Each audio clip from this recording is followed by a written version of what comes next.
Welcome to the first episode of a new series I'm starting, Sketching and Painting with Bill. This sort of reflects on what I've been doing for the last year. And one of the reasons I have not really been making the creating photos and videos episodes as I used to. I just became a little consumed with drawing, which some of you know from some of the videos that I did do during the past year.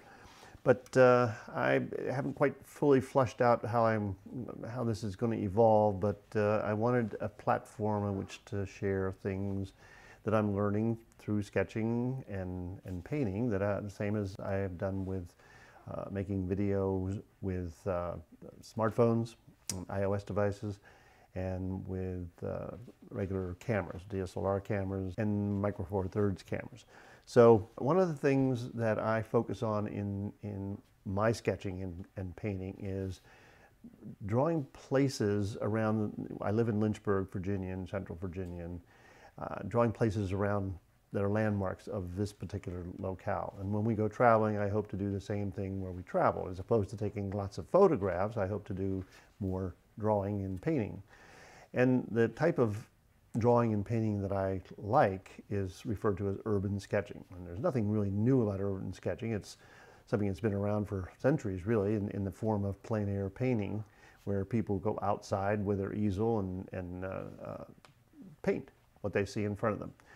And so urban sketching is basically the same thing, but maybe a little bit lighter load of materials. The idea is to be as light as possible with your equipment and what you draw with.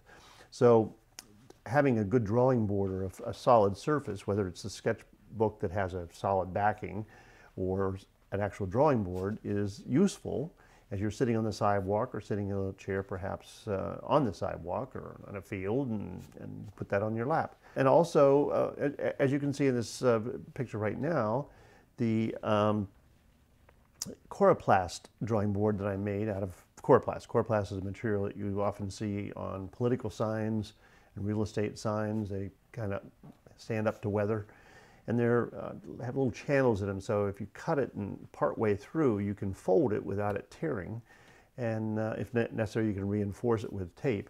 But I've made one that's 17 inches wide, which will accommodate a 5-inch by 8.5-inch sketchbook when it's open. So that's 17 inches wide, and then it's about maybe 11 inches, 10 inches tall, so that I can attach, you know, a paper towel for dabbing my brush, a scratch paper so you can test paint mixtures you've made, and a palette and water. So I did that with Coroplast. So recently I saw a post on Facebook where someone suggested using a nurse's clipboard. And the reason it's referred to as a nurse's clipboard is this particular one is a relatively small one, and will fold up so it's like a large book, really, and it can be put inside a smock, a nurse's or a doctor's smock, white coats they wear. And it keeps the information that's on the clipboard private because you can close it. Well, opened up, it becomes a drawing board. And so I ordered one and just got it the other day, and I wanted to share what my take on it is. This is the sketchbook that I typically use. It's a moleskin, 5-inch by 8 something, 8.3 inches or so, and around the A5 size in European terms. So this sketchbook is obviously a little bit big for this opened clipboard. It could be used this way, I guess, or even this way, and still have room for one's paper towels and scratch paper and so on up here. But it's a little bit too big. And then a book that I made when I was getting into bookbinding is this one, and it's about the same size, maybe a little bit bigger, so it's not really appropriate either.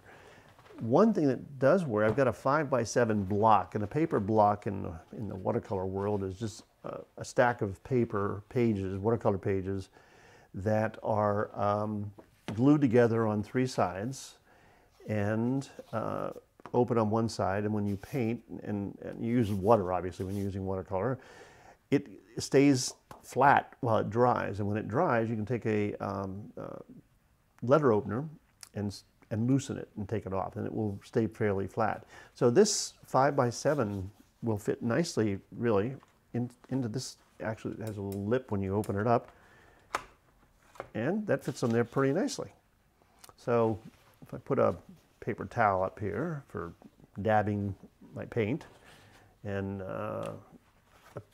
scratch paper, and these office binder clips are excellent for keeping things attached to a drawing board like this, or for keeping your sketchbook from flapping in the wind.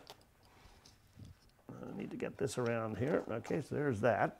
Okay, and then I also have, in the spirit of being portable, so this is a little art kit bag that I have that carries all my pens and has travel brushes in it, and a fold-up cup and so on.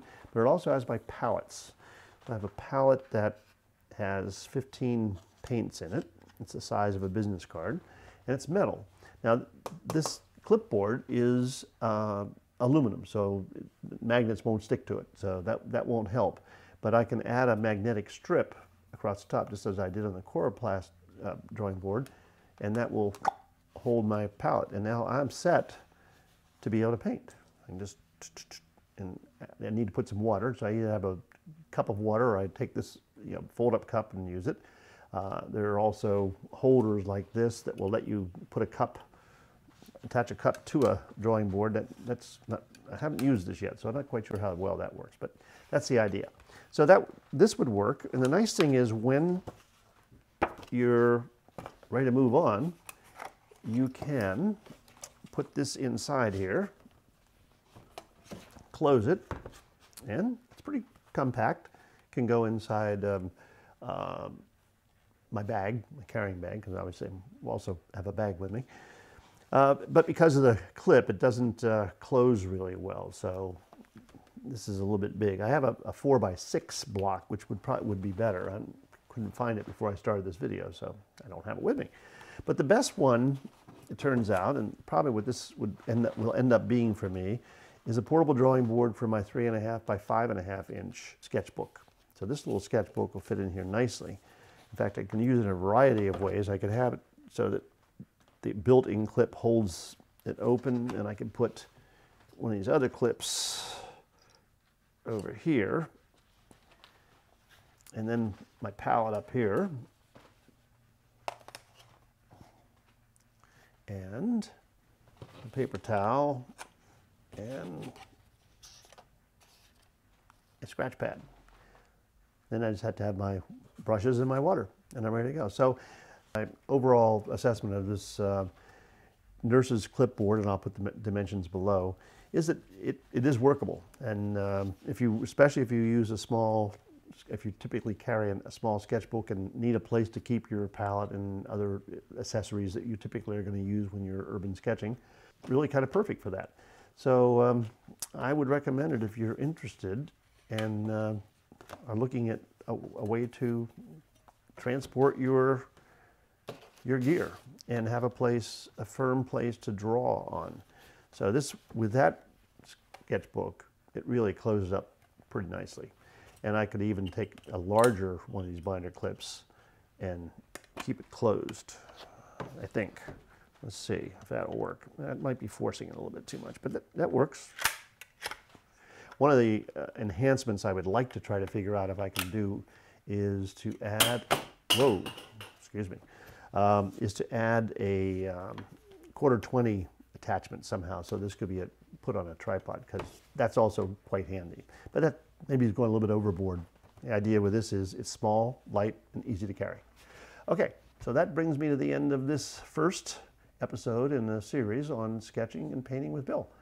I hope that you will subscribe to my channel, and if you are already a subscriber and are wondering why am I talking about painting and sketching and not about photos and videos, rest assured I'm back in the game here, and I hope to also intersperse videos with that.